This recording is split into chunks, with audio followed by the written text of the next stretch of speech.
Logan! It is finally here! Hugh Jackman's last performance as Wolverine. Logan is directed by James Mangold, written on a screenplay by him, Scott Frank, and Michael Green, conceived from a story by James Mangold. It stars Hugh Jackman in what is supposedly his final performance as Logan/Wolverine. You have Patrick Stewart and a slew of other people. Logan is rated R for strong, brutal violence and language throughout and brief nudity. It is 2 hours and 17 minutes and is the 10th movie, 10th movie in the X-Men movie series. Logan takes place in 2029 in a dystopian future where everything has just gone to shit. Logan has given up on humanity. He's broken down. He's old. He's beaten. Professor X is old. He's broken down. He's beaten. They've given up hope on everything until Logan is put in charge of this little girl that he has to escort to this place called Eden. And there's bad guys after them. And we have a movie about Wolverine's last stand. Went into Logan with very high expectations. And especially after seeing how good the reviews were. If this was anything like X-Men Origins Wolverine, not only me, but a lot of fans would have been pissed. If this was anything like the Wolverine, the second Wolverine movie, it would have been okay. I just don't think it would have been satisfying. Luckily, Logan wasn't that. Logan was brutally violent, emotionally draining, a very character-driven movie. This is the Wolverine movie that fans have asked for a long time now, and it delivers. I feel like if you go into this movie just expecting glamorous action scenes for 2 hours and 15 minutes, you're going to be very, very disappointed. This isn't an action film. This is a drama with action sequences sprinkled in. It is a character-driven film. It is a character study. This is Marvel's Dark Knight. That is how good this film is. The film takes its time setting up its world, setting up its characters, setting up its story, that when the riveting conclusion comes to an end, you just leave the movie with a breath of fresh air, just that sigh of relief that it was everything you could have wanted. This was beautiful. This movie is beautifully shot. I can say that. The cinematography looks grand. It is lush. Not one location looks bad in this film. This world that is set up, as I have stated before, is really just this world where everybody has given up. Wolverine is broken. Professor X is broken. All of the X-Men before them have been killed. They're the only two remaining X-Men left, and there might be a few more. They're not sure, but they have given up everything. They are dead on arrival in this world, and this world really portrayed that very well, and I was very happy to see that this type of dystopian future could be portrayed in a superhero film as well as it was in this movie. This is, hands down, Hugh Jackman's best performance as Wolverine. The way Wolverine is written in this movie is just the way you wanted Hugh Jackman to play him. Hugh Jackman expressed all of his emotions, all of his motivations, all of his thinking, all of his inner anger so well in this film. It is by far his best performance. Something I feel like we didn't really get to see with some of his other performances, especially in that first Wolverine movie. This is a very big departure from that, and Hugh Jackman just nailed it on the dot with his performance in this movie. If this is the way he is going out, I am happy.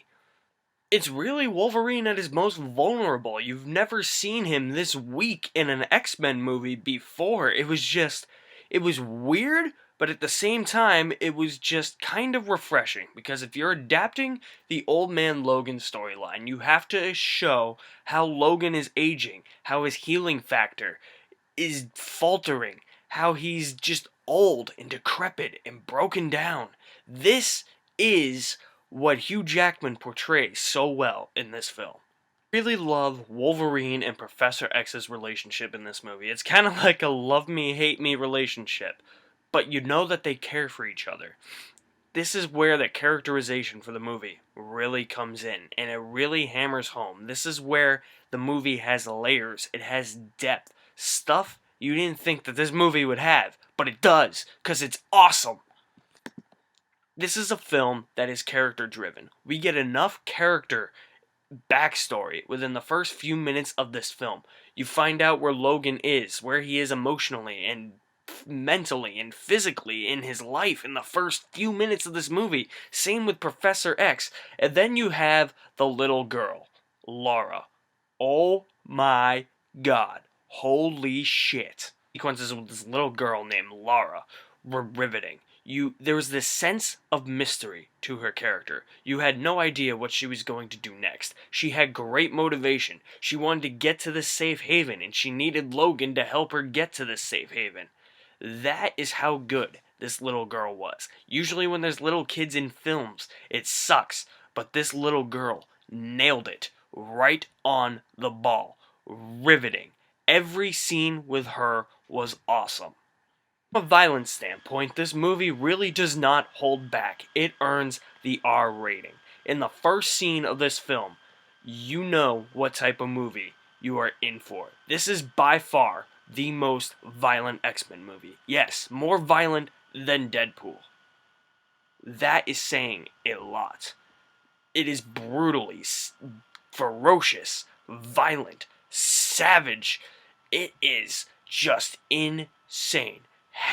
You just see Wolverine hacking people, slashing at people, stuff you wanted to see, blood and guts going everywhere in all of the violent scenes in this film. There are violent scenes, few and far between, but when it's there, it is called for. The film is not violent just for the sake of being violent. Just because it's a Wolverine film and you see him hacking and slashing in all the skirmishes doesn't mean you're going to get that through its entire runtime.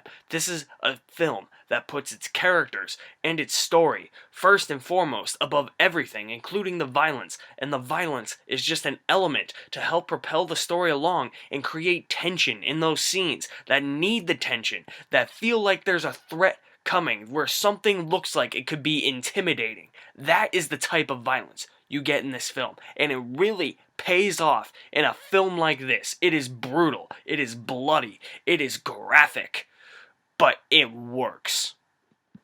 If this were a film just violent for the sake of being violent, I would have hated it.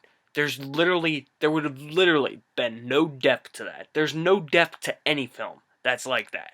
In a film where Hugh Jackman's playing the title character for the final time in his career, it would have deserved better if it was just that. Luckily, it wasn't. This film gets emotional. It tugs at the heartstrings. The final scene of this movie, I almost literally wanted to cry. That is how emotional this film is. I literally wanted to cry. Everything you feel for these characters, they're in such bad places. You're rooting for them the whole way. You don't want to see them get fucking killed.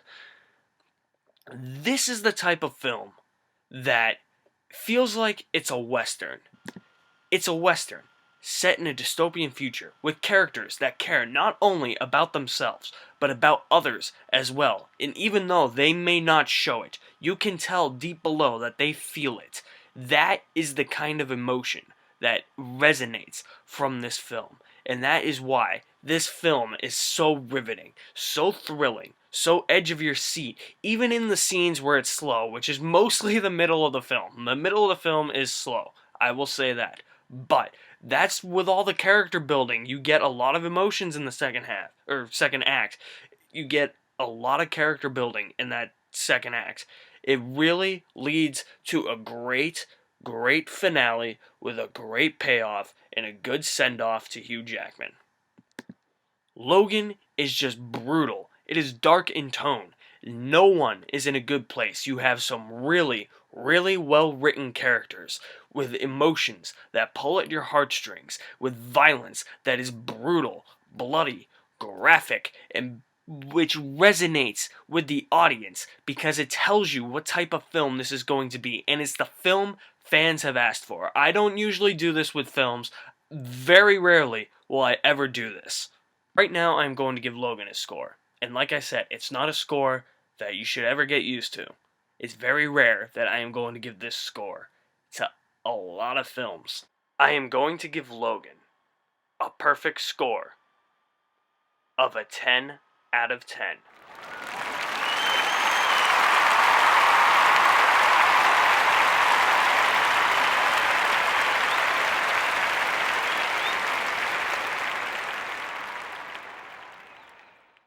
I couldn't resist. I had to do it. It was that good. But if you have seen Logan, please see it. What did you think? I want to know, so let us know in the comments section. Our news and reviews on movies, video games, TV shows. You can find us on Facebook, follow us on Twitter. If you're on YouTube, there will be a title card at the end of this where you can click on our logo and subscribe to Go Insane with the Mad Guys.